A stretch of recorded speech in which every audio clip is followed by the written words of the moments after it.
हमेशा सिंध में आवाज़ उथंदी रही आहे ऐं उथंदी रहंदी ऐं इहा आवाज़ उन वक़्त ताईं जारी रहंदी जेसीं ताईं इंसान ज़िंदा आहे। ये तारीख़ूं कॾहिं बि मरंदियूं न आहिनि, चङाईअ जूं तारीख़ूं हुजनि या बुराईअ जूं हुजनि। ज़रदारी नालो अचे थो ऐं माण्हूअ जे ज़बान ते अल्फाज़ ई मट थी वञनि था। ऐं ज़रदारी खे माफ़िया तौर ते ज़रदारी के मुख़्तलिफ़ अलक़ाबात सां नवाज़ियो वञे थो। करप्शन जो नालो अचे ऐं ज़रदारी जो नालो वठो, उन्हनि खे लाज़िम मलज़ूम करार ॾिनो वञे थो।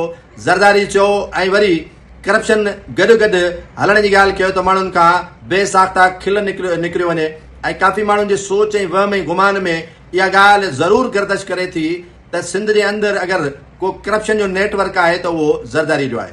करप्शन, बेड गवर्नेंस ऐं सिंध में अक़रबा परवरी जे हवाले सां काफ़ी मिसाल ज़रदारी ते ॾिना वेंदा आहिनि। फरियाल टालपुर साहिबा जो नालो वरितो वेंदो आहे, आसिफ अली ज़रदारी साहिब जो नालो वरितो वेंदो आहे त उहे करप्शन जा माई बाप आहिनि ऐं उन्हनि ते तरह तरह जा इल्ज़ाम बि लॻंदा आहिनि ऐं इल्ज़ाम कंहिं हद ताईं दुरुस्त बि हूंदा आहिनि, छो त जेके उन्हनि जे मातहत कमु कंदड़ आहिनि सूबाई वज़ीर, उन्हनि जी कारकर्दगी सिफ़र आहे, उन्हनि जी कारकर्दगी न हुजण जे बराबरि आहे। उन्हनि जी कारकर्दगीअ जे करे पीपुल्स पार्टी जे क़यादत ते कीचड़ गंद उछलाए वञे थो ऐं उनजो दिफ़ा करण वारो केरु बि न आहे। पर उन जॻह ते कुझु बहितरी बि थियण वञे पई ऐं बहितरी बि थिए पई। गुज़िरियल ॾींहुं तव्हां ॾिठो हूंदो त जेलनि वारो सूबाई वज़ीर वक्स ऐं सर्विसिस जो जंहिं वटि कलमदान बि आहे, हाजी अली हसन ज़रदारी हिकिड़ो सुठो ऐं बहितर कमु कयो आहे। उहो जेलनि खे एम्बुलेंसिस न हुयूं, उहे एम्बुलेंसिस वठी ॾिनियूं ऐं उनजूं चाबियूं जेल सुप्रीडेंट्स जे हवाले कयूं।